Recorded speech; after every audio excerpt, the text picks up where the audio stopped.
এত সুন্দর ডাব কেউ কখনো দেখেছো যমজ? এই যে আমাদের নারকেল গাছ, আজকে নারকেল গাছ ঝুরিয়েছে, কালকে পুজো।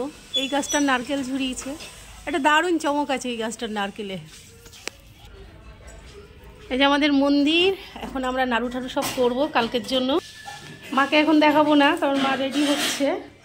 চমকটা হচ্ছে এইটা, বাহ! এই দেখো সব যমজ নারকেল। এটা আমার বাবা পুজোয় দেবে, কি করে দেবে জানি না। একটা শীষ, দুটো নারকেল, আর কি ডাব আর কি ঘটে দেবে। বাবা জানে আর মা জানে, বাবার মধ্যে আর মার মধ্যে কন্ট্যাক্ট হবে, আমরা জানি না।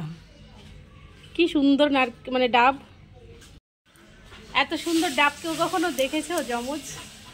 আমাদের কাছে মানে প্রথম হলো না রে দিদি? না, আগেও হয়েছে।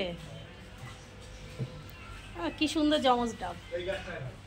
ওইটা ঝুরিয়েছে তো, এইটা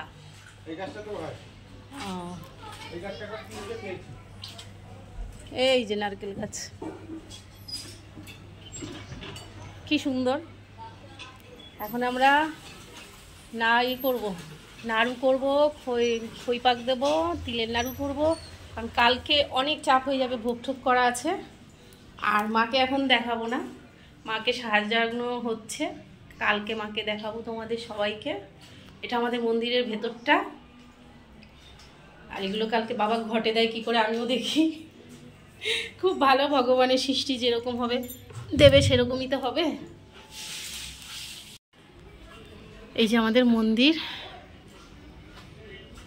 মানে এই যে সব ধোয়াধি অনেক হয়ে গেছে। এবার আমিও চলে এসেছি, এখন জামাটা ছেড়ে নিই। জামা ছেড়ে গিয়ে যে ওভেন টোভেন নিয়ে ভেতরে বসে ডাব নারকেলটা খইটা সব করে নিই। ওভেনটা নিয়ে ঘরে যাই, ফ্যানের তলে বসে বসে করি। আজ তো ভূত চতুর্দশী, কালকে অমাবস্যা, কালকে পুজো। অলরেডি আমার দিদি নারকেল ফাটানো আরম্ভ করে দিয়েছে, আমি কিন্তু গুছিয়ে গাছিয়ে আসি জামা কাপড় ছেড়ে।